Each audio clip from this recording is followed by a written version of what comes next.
There was a point in my life when, despite ticking all the right boxes, I felt a profound sense of being adrift.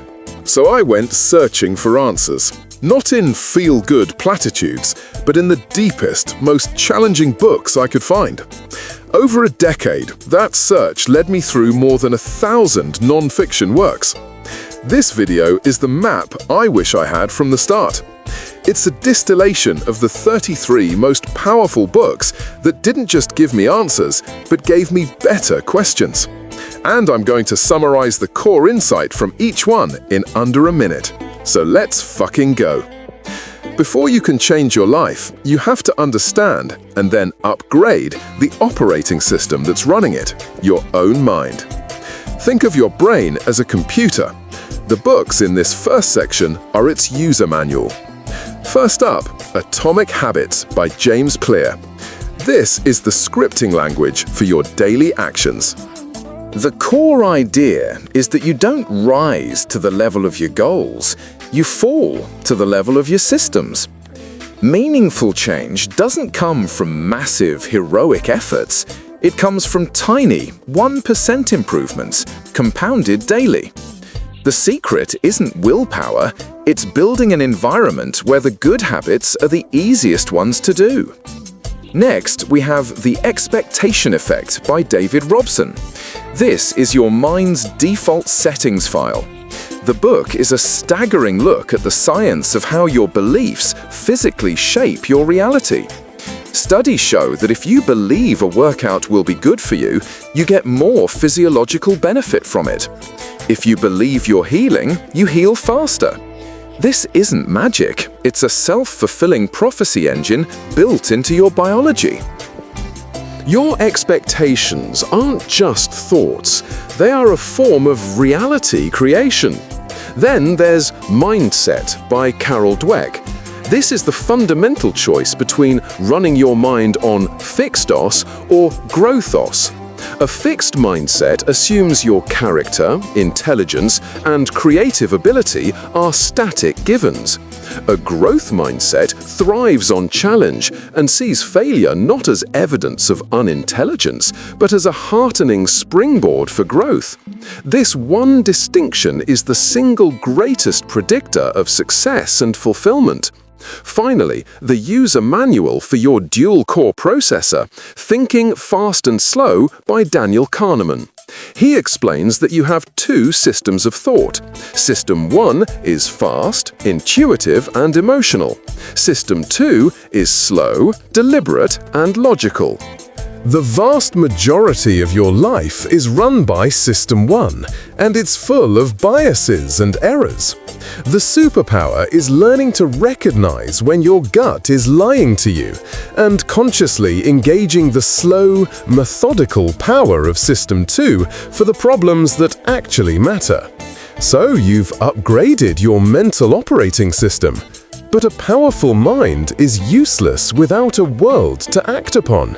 So how do you navigate the game of career and wealth when the rulebook seems designed to mislead you? First, you must unlearn the most common piece of career advice. Cal Newport's So Good They Can't Ignore You argues that follow your passion is a trap. Passion is rare and often follows mastery, not the other way around. Instead of trying to find your pre-existing passion, focus on developing a rare and valuable skill. Become so good they can't ignore you. The autonomy, mastery, and purpose you gain from that skill will be the foundation upon which you build a life you love.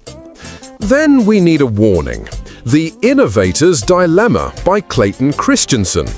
This is a business book, but its central story is a parable for personal life.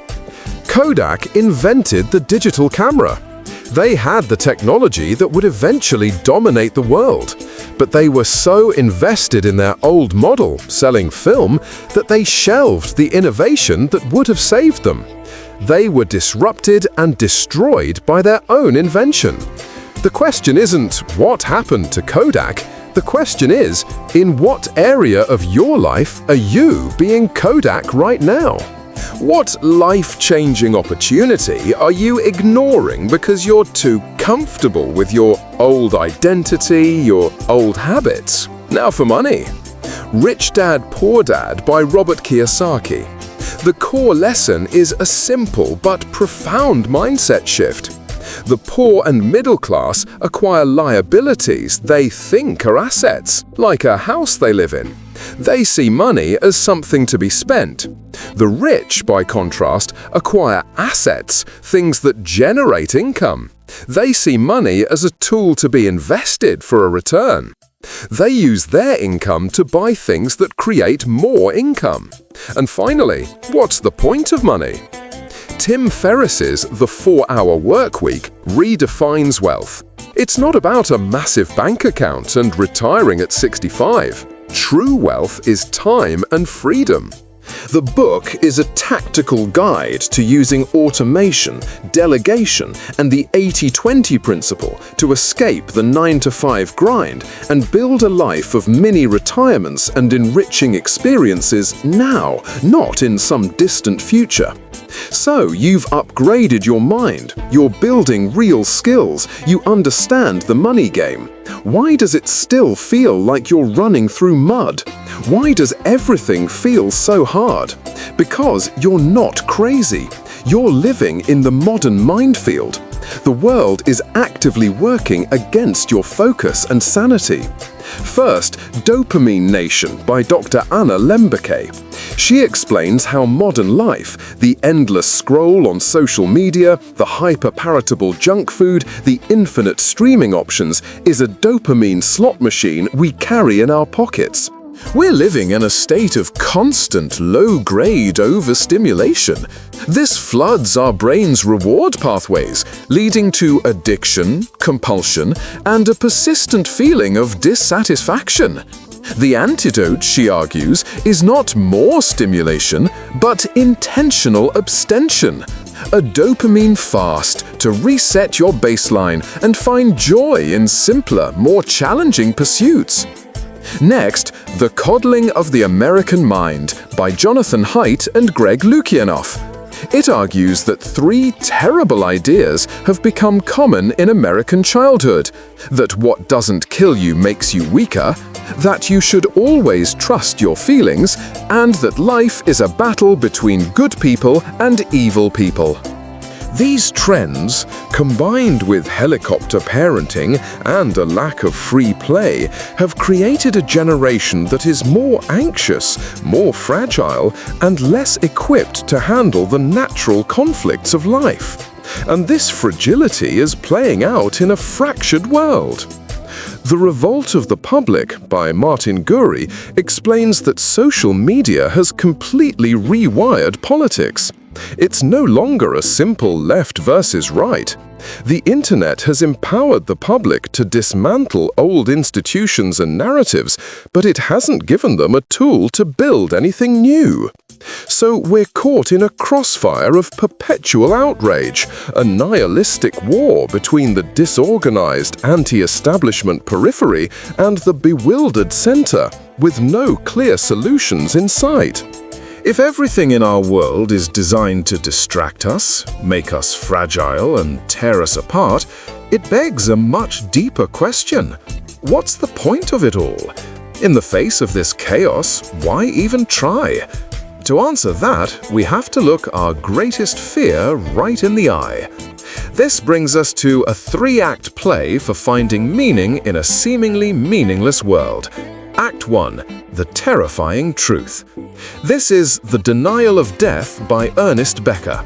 His thesis is that the single greatest driver of human behavior is the deep existential terror of our own mortality and insignificance. We know we are going to die, so we build what he calls immortality projects, our careers, our families, our art, our legacies, in a desperate attempt to create something that will outlive us, to prove our life mattered. This drive is the source of our greatest heroism and our most horrific evil. Act 2. The Liberating Principle. This comes from Man's Search for Meaning by Viktor Frankl. Imagine Frankl, a psychiatrist stripped of everything, standing in the freezing cold of an Auschwitz roll call. He's watching men around him give up, literally lie down in the snow to die. And in that hell on earth, he discovers a fundamental truth about humanity. The survivors were not necessarily the strongest physically, but those who clung to a purpose, a loved one to see again, a manuscript to finish, a meaning to their suffering. His profound realization was this: suffering is inevitable. We cannot always choose our circumstances, but we can always choose our attitude, and we can always choose to find meaning. He wrote, "He who has a why to live can bear almost any how." Act 3.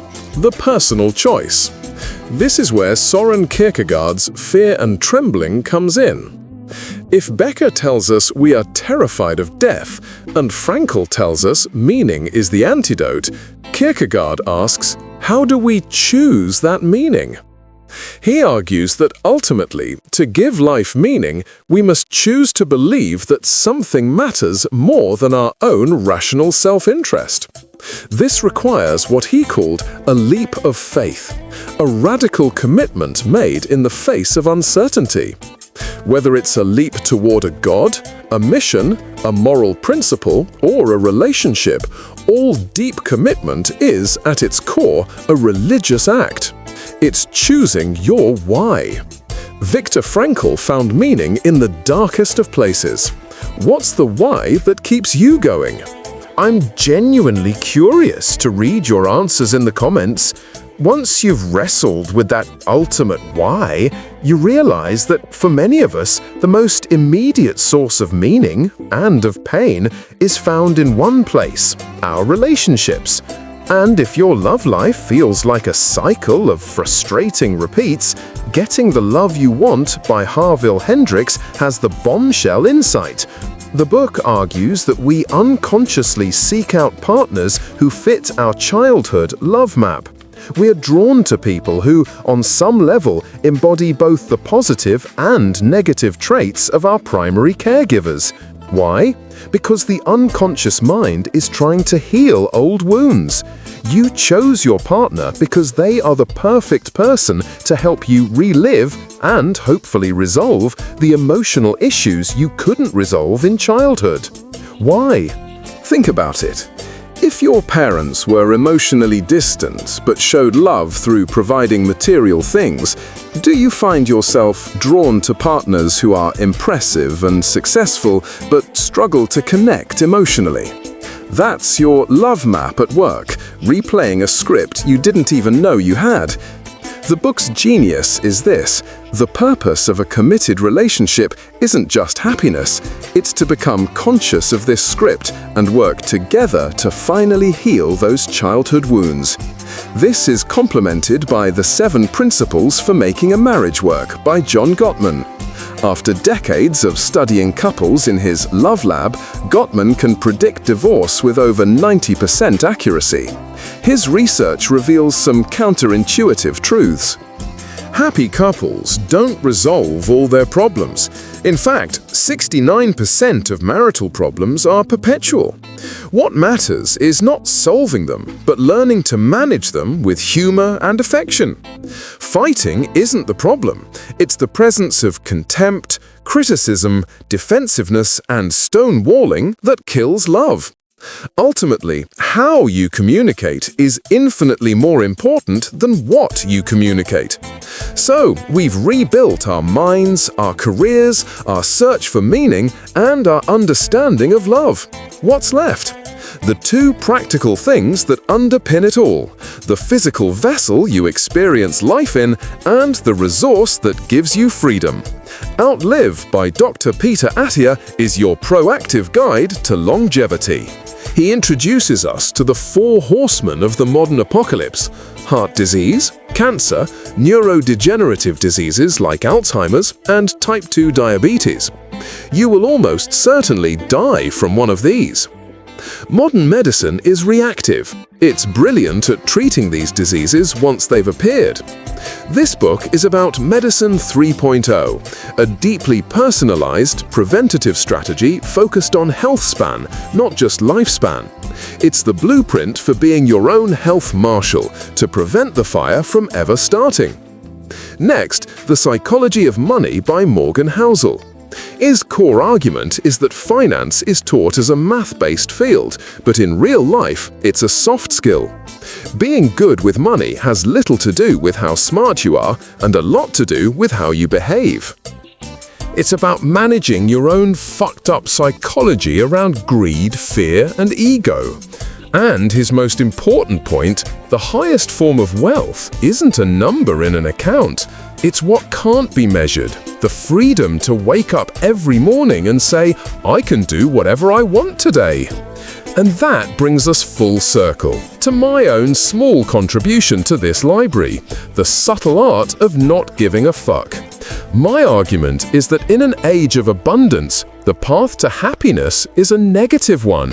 It requires sacrifice. It's not about getting more, it's about giving things up. The most important choice you will ever make is choosing what problems you want to have, what struggles you are willing to endure. It's choosing what to give a fuck about. Earlier I asked what why keeps you going, and I meant it. The comments on videos like this become a library of wisdom in themselves, so please add your voice. If this journey through 1,000 books was valuable and you want more deep dives that respect your intelligence, the single most important thing you can do is subscribe and turn on notifications. It's the only way to ensure you see the next one. And finally, in today's world, you know the deal. Content that challenges the norm can get buried or disappear. So, if this was useful, save this video. Your future self might thank you for it.